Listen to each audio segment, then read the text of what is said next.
الحمد لله نحمده ونستعينه ونستغفره ونؤمن به ونتوكل عليه ونعوذ بالله من شرور أنفسنا ومن سيئات أعمالنا من يهده الله فلا مضل له ومن يضلله فلا هادي له ونشهد أن لا إله إلا الله وحده لا شريك له ونشهد أن سيدنا وسندنا مولانا محمدا عبده ورسوله أرسله بالحق بشيرا ونذيرا وداعيا إلى الله بإذنه وسراجا منيرا وصلى الله عليه وعلى آله وأصحابه وبارك وسلم تسليما كثيرا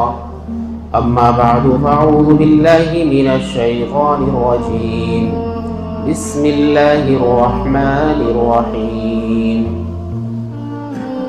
يريد الله بكم اليسر ولا يريد بكم العسر ولتكملوا العدة ولتكبروا الله على ما هداكم ولعلكم تشكرون.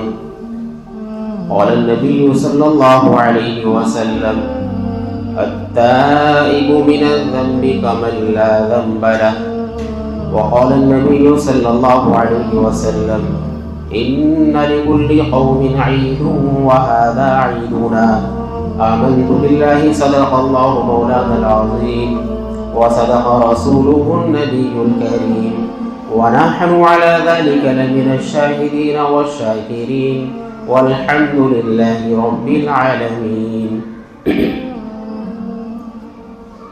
محترم بزرگوں دوستوں، اللہ تبارک و تعالی کا بے انتہا کرم ہے، احسان ہے، شکر ہے. اللہ عز و جل نے ہمیں اپنے دربار عالی کے اندر آنے کی توفیق مرحمت فرمائی. اللہ تبارک و تعالی ہمارا نماز کے لیے آنا کی انتہا قبول فرمائے. پیارے بھائیوں، بزرگوں، دوستوں، رمضان المبارک کا جو مقدس و بابرکت مہینہ اللہ عز و جل نے ہمیں عنایت فرمایا تھا، وہ ہم سے رخصت ہوا چاہتا ہے، رخصت ہونے کو ہے. رمضان سے قبل ہم استقبال رمضان کے اوپر بات کر رہے تھے کہ رمضان آنے والا ہے، کتنا برکتوں کا مہینہ ہے. اللہ کے نبی اس سے قبل 2 مہینے پہلے ہی اس کی چاہت، اس کی خواہش اور اللہ تبارک و تعالی سے اپنی عمر میں برکت کی دعا فرماتے تھے. اب وہ رمضان کا مہینہ آیا اور آ کر کے جا رہا ہے. آج 30واں رمضان ہے. یہ رمضان ہماری زندگی کے اندر آتے رہتے ہیں. کتنے رمضان ہماری زندگی کے اندر آئے اور چلے گئے، لیکن حقیقت میں جو رمضان کا ایک حق تھا، جس طریقے سے ہمیں اس کے اندر عبادت کرنی چاہیے تھی اور اللہ کو راضی کرنا چاہیے تھا، اللہ کو منانے چاہیے تھا، یقیناً وہ حق ہم سے ادا نہ ہو سکا. ہمارے سے رمضان المبارک کے اندر بے شمار کوتاہیاں، غلطیاں اور بدعنوانیاں ایسی ہوئی ہیں جن کو اللہ تبارک و تعالی پسند نہیں کرتا تھا. تو ہم سب اس غفلت اور کوتاہی پر اللہ کے حضور اپنی معافی کی درخواست پیش کریں کہ اللہ عز و جل ہمارے رمضان المبارک کے اندر جو کوتاہیاں ہوئی ہیں، گناہ ہوئے ہیں، اللہ اپنے فضل و کرم سے ان کو معاف فرمائے. اور جو ہم نے ٹوٹی پھوٹی عبادت کری ہے، روزے رکھے ہیں، تراویح پڑھی ہے، شب قدر، تہجد وغیرہ، اور اسی طریقے سے اپنی زکاتیں ہیں، انفاق فی سبیل اللہ کے راستے میں جو خرچ کیا ہے، اللہ تبارک و تعالیٰ اسے اپنے دربار میں قبول فرمائے. بعض حضرات بولتے ہیں کہ رمضان المبارک کا جب مہینہ آیا تو انہوں نے اس کے اندر خوب عبادت کری ہے اور رب کو منانے والے کام کیے ہیں. اور بعض حضرات وہ بھی تھے کہ رمضان اور غیر رمضان ان کے لیے برابر رہا، ان کے روزمرہ کے شیڈول کے اندر، کھانے پینے کے اندر کوئی فرق محسوس نہیں ہوا۔ کب رمضان آیا کب چلا گیا انہیں کچھ پتہ نہیں۔ تو ایسے لوگوں کے لیے اللہ کے یہاں بڑی سزا ہے، کیونکہ رمضان کا مہینہ یہ روزہ فرض ہوتا ہے، ارکان اسلام میں سے ہے۔ تو آئندہ ایسے حضرات جو ہے اللہ کے حضور توبہ کریں اور اس رمضان کی بھرپور قدر کرنے کا عزم کریں، عزم مصمم کریں اور حوصلہ رکھیں کہ انشاءاللہ ہم اپنے رب کو منانے والے کام کریں گے۔ میرے بھائی بزرگوں دوستوں، رمضان کا مہینہ جب مکمل ہو جاتا ہے تو اللہ تبارک و تعالیٰ نے رمضان کی خوشی کے اندر پھر اس سے یعنی یکم شوال کو عید الفطر منانے کا حکم دیا ہے کہ آپ نے ایک مہینے جو رب کے حضور عجز اور انکساری اور عاجزی اور اپنی عبادتوں کا جو نذرانہ پیش کیا ہے اور ایک مشقت ایک مجاہدہ کیا ہے کہ دن بھر بھوکے پیاسے رہے اور قرآن کریم کی تلاوتیں کری اور تہجد پڑھی، تو اس کے عوض میں اللہ تبارک و تعالیٰ عید الفطر خوشی کا دن ان کو دیا ہے کہ اس دن آپ تمام لوگ خوشی منائیں۔ عید کا جو پیغام ہوتا ہے وہ حقیقت میں اخوت و ہمدردی اور بھائی چارگی کا سبق دیتا ہے کہ دنیا میں بسنے والے تمام مسلمان مل کر کے اللہ کے حضور دوبارہ نماز ادا کریں اور شکر کا سجدہ پیش کریں اور اپنے رب کو یاد کریں کہ تمام خوشی جو دینے والی ذات ہے وہ اللہ تبارک و تعالیٰ کی ذات ہے۔ اسی لیے اللہ تبارک و تعالیٰ نے کہا کہ اس دن دوبارہ نماز کے لیے عیدگاہ کے اندر لوگ جاتے ہیں اور اپنی تکبیر تشریق سے اللہ کی صدائیں بلند کرتے ہیں اور تکبیر تشریق بلند کرتے ہوئے جاتے ہیں، تو وہ شکر کا سجدہ اور ایک شکر کی جذبات اللہ کے حضور پیش کرتے ہیں کہ ہمارا ہر کام اللہ کی یاد سے ہوتا ہے۔ ہم خوشی کے اندر اتنے منہمک نہ ہو جائیں کہ اللہ ہی کو بھول جائیں اور اللہ کے خلاف، اللہ کے احکام کے خلاف ہم جو ہے عمل کرنے لگے۔ نہیں، ہم اگر خوشی بھی منا رہے ہیں تو اس کے اندر بھی حد ہوتی ہے، حد و قیود ہوتی ہے کہ کس درجے تک ہمیں خوشی منانی ہے اور کیسے اپنی خوشی کا اظہار کرنا ہے۔ یہ تمام چیزیں اسلام نے ہمیں بتائی ہے، قرآن نے ہمیں بتائی ہے، احادیث نے ہمیں بتائی ہے کہ ہم خوشی کے اندر ایسے پاگل نہ ہو جائیں کہ ہم شریعت کو ہی بالائے طاق رکھ دیں اور شریعت کی حدوں کو پار کر دیں۔ نہیں، ہمارا ہر عمل، ہر خوشی جو ہے شریعت کے دائرے کے اندر ہونی چاہیے،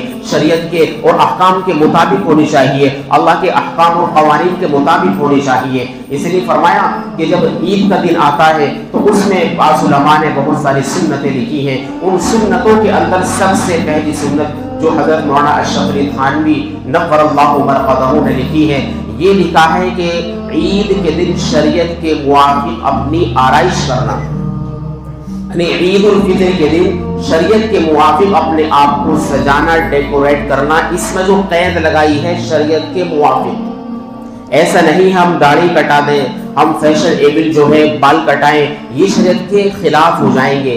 اپنے آپ کو زینت اختیار کرنی ہے لیکن شریعت کی حد میں رہتے ہوئے۔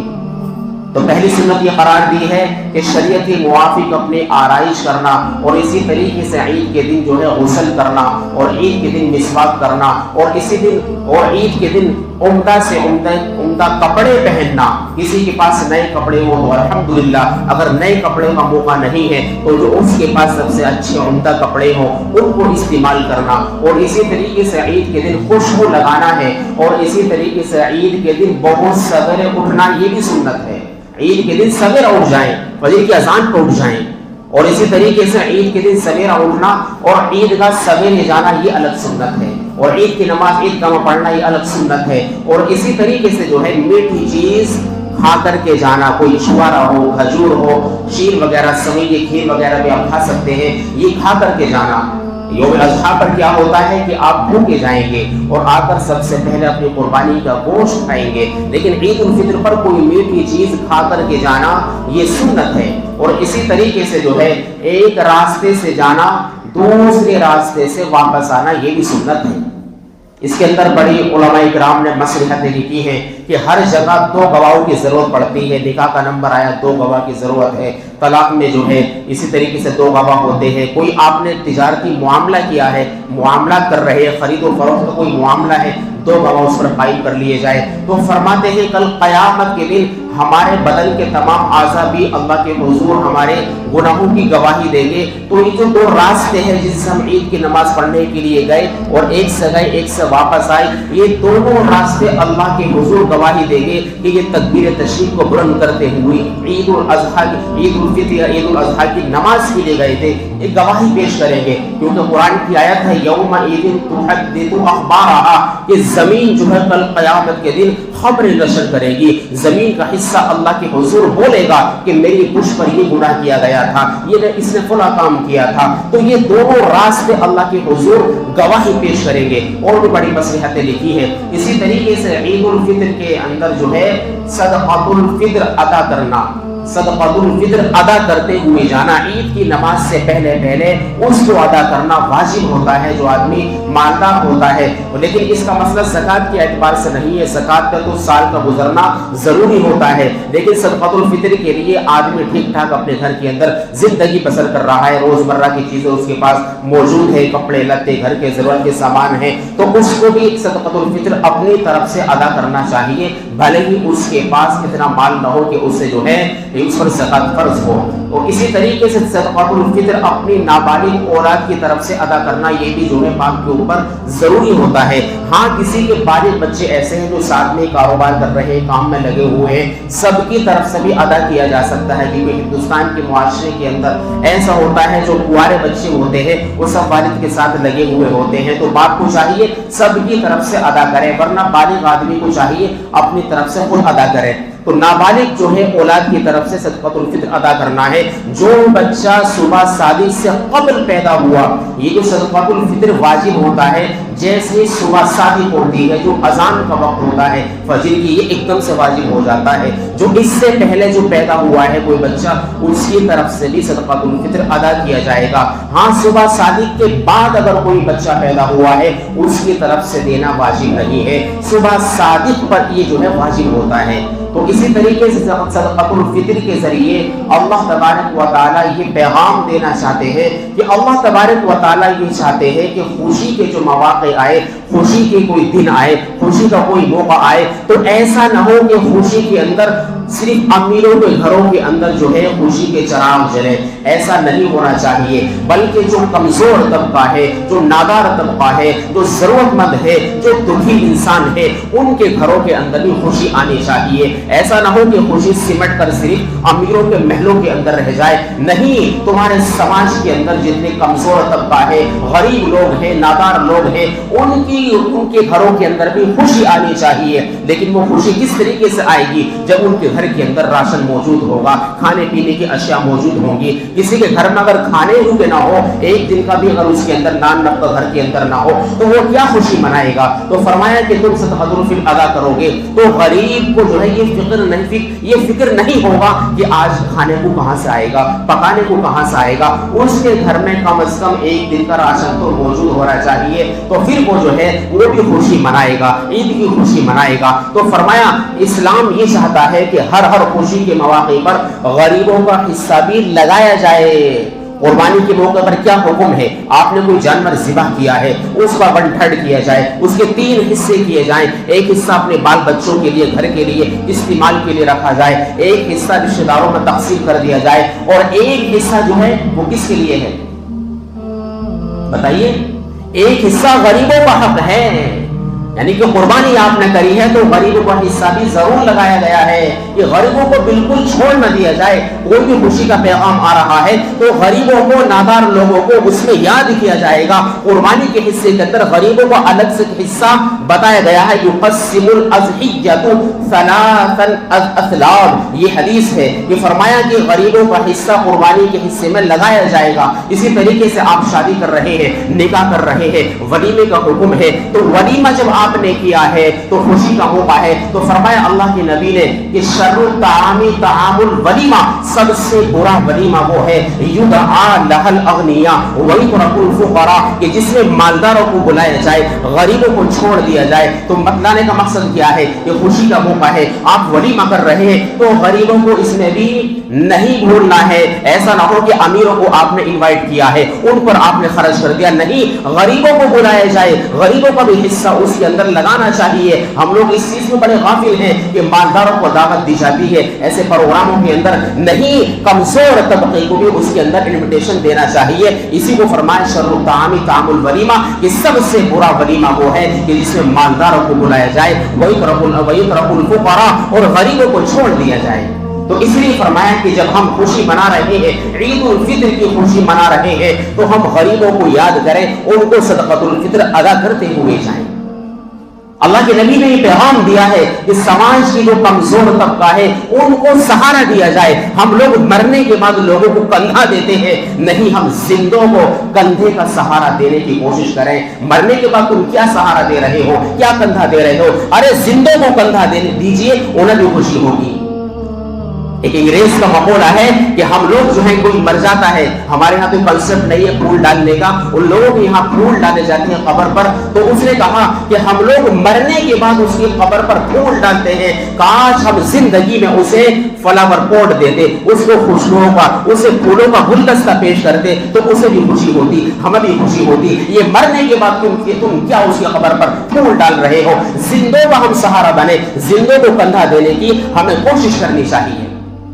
یہ اسلام کا پیغام ہے, اور اللہ کے نبی نے یہ تمام چیزوں کا عملی نمونہ پیش کیا. اللہ کے نبی عید کی نماز کے لیے نکلتے ہیں, آپ تشریف لے جا رہے ہیں, راستے میں کیا دیکھتے ہیں؟ کچھ بچے ہیں, کچھ جو ہیں چھوٹے معصوم بچے ہیں, وہ عید کے دن خوشی منا رہے ہیں اور خوش ہو رہے ہیں اور ایک دوسرے سے کھیل رہے ہیں, گلی محلوں کے اندر کھیل رہے ہیں. آپ کی نگاہ پڑتی ہے کہ دور ایک بچہ کھڑا ہوا ہے, وہ ان بچوں کے ساتھ نہیں کھیل رہا ہے, اس کے کپڑے بھی میلے ہیں اور اس کے چہرے پر کوئی خوشی کے آثار نہیں ہے. آپ اس کے پاس جاتے ہیں, یہاں تک کہ اللہ کے نبی عید کی نماز کے لیے جا رہے تھے, لیکن آپ اس بچے کے پاس جاتے ہیں اور اس سے پوچھتے ہیں کیا بات ہے, تمہارے چہرے پر خوشی کے آثار نہیں ہے, تم نے اچھے کپڑے نہیں پہن رکھے ہیں, تم ان بچوں کے ساتھ کیوں نہیں کھیل رہے ہو؟ اس بچے نے رو کر کہا کہ یا رسول اللہ, میں یتیم ہوں, میرے والدین دنیا کے اندر نہیں ہے, میرے پاس عمدہ لباس بھی نہیں ہے, میرے گھر میں کھانے کو نہیں ہے, میں کیا خوشی مناؤں گا؟ وہی بات آ گئی نا کہ جس کے پاس کچھ نہ ہو اس آدمی کو کس بات کی خوشی ہوگی؟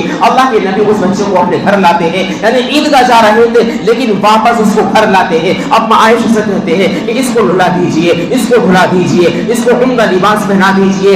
اب حضرت فاطمہ رضی اللہ تعالیٰ عنہ کے یہاں ایک آدمی بھیجا کہ حسن حسین کے کوئی کپڑا اچھا موجود ہو, وہ کپڑا بھیج دیجئے. ایک کپڑا آ جاتا ہے, اس بچے کو آپ پہناتے ہیں اور اس سے یوں کہتے ہیں کیا تو اس بات پر راضی ہے کہ میں تیرا باپ ہوں, محمد میں تیرا باپ ہوں اور عائشہ تیری ماں ہو؟ تو اس بچے نے کہا یہ مبارک ہستیاں اگر میرے ماں باپ ہو جائے تو پھر مجھے اور کیا چاہیے. اللہ کے نبی اس بچے کو لے کر کے عیدگاہ کی طرف چلتے ہیں. بعض روایت میں لکھا ہے حسن حسین بھی ساتھ میں تھے اور یہ بچہ بھی ساتھ میں تھا. اللہ کے نبی اس بچے کی انگلی پکڑ کر عیدگاہ کی طرف جا رہے ہیں. بعض روایت میں لکھا ہے کہ آپ نے کچھ دور چل کر اس بچے کو اپنے کندھے پر بٹھایا. لوگوں نے دیکھا یہ کون بچہ ہے, اللہ کے نبی اس بچے کو اپنے کاندھے پر بٹھا کر لا رہے ہیں. تو آپ نے بتایا کہ یہ یتیم بچہ ہے, ہمیں چاہیے ہم غریبوں کا سہارا بنے, یتیموں کا سہارا بنے. تو عید کا دن ہمیں یہ پیغام دیتا ہے کہ ہم تمام جو مظلوم طبقہ ہے, ضرورت مند ہے, دکھی انسان ہے, ان کے لیے بھی ہم ضرورت کا سامان مہیا کریں اور اپنا صدقۃ الفطر ادا کرنا چاہیے تاکہ ان کے گھر کے اندر بھی خوشی کے چراغ روشن ہو. اسی طریقے سے بعض علماء نے ائمہ نے لکھا ہے کہ عید صدقۃ الفطر جو ہے یہ ہمارے گناہوں کی تلافی کا ذریعہ ہے. جیسے نماز کے اندر کوئی کوتاہی ہو جاتی ہے, سجدہ سہو سے اس کی تلافی ہو جاتی ہے. ہمارے رمضان میں جو ہم سے کوتاہیاں ہوئی ہے, جو رفث ہوا ہے, جو گناہ ہوئے ہیں, ان کی تلافی کے لیے صدقۃ الفطر ہے. بہت ساری باتیں ہم سے ایسی ہو گئی ہے کہ ہماری آنکھ نے غلط دیکھا, ہماری زبان غلط چل گئی, ہمارے ہاتھ میں غلط چیز کو چھوا, ہمارے پیر غلط جگہ چل گئے. یہ تمام جو گناہ ہم سے ہوئے ہیں ان کی تلافی کے لیے گویا سجدہ سہو کی حیثیت اس صدقۃ الفطر رکھتا ہے. تو ہمیں چاہیے عید کی نماز سے پہلے اس کو ادا کر دینا چاہیے. کسی آدمی نے عید کی نماز سے پہلے اس کو اگر ادا نہیں کیا ہے تو یہ ختم نہیں ہوتا, بعد میں بھی دینا پڑے گا. تاخیر کی وجہ سے آپ جو ہے اللہ کے حضور توبہ استغفار کریں گے. تو اسی لیے میرے بھائی بزرگوں دوستوں, عید کا دن خوشی کا پیغام ہے, اخوت و بھائی چارگی اور ہمدردی اور جو ہے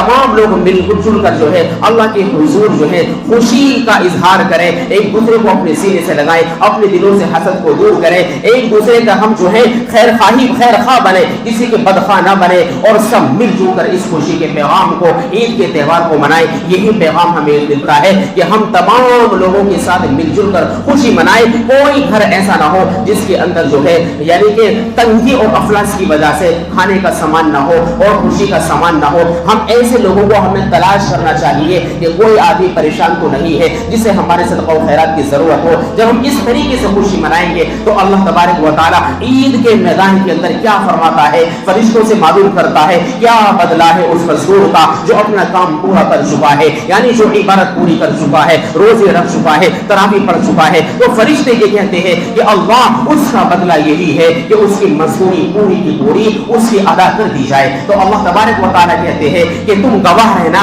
میں نے ان تمام کی مغفرت فرما دی۔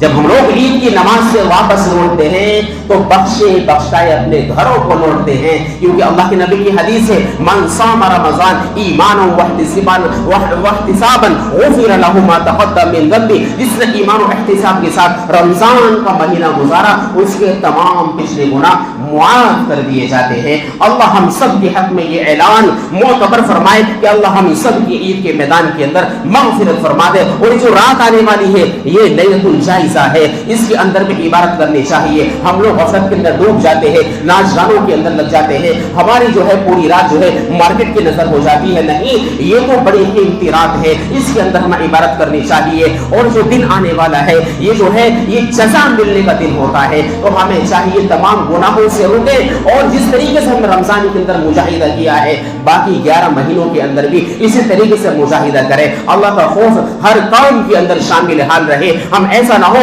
کہ اللہ کا خوف صرف رمضان میں تھا کہ ہم کھانے پینے سے رک گئے، نہیں، ہماری تجارت، زراعت، کاشتکاری، کھیتی باڑی، ناپ تول، ہر جگہ یہ ہمیں خیال رہے کہ میرا رب مجھے ہر جگہ دیکھ رہا ہے۔ تو سب کریں گے انشاءاللہ۔ اللہ تبارک و تعالی کی نسل سے زیادہ نیک اعمال کی توفیق مرحمت فرمائے۔ وآخر دعوانا ان الحمد للہ رب العالمین۔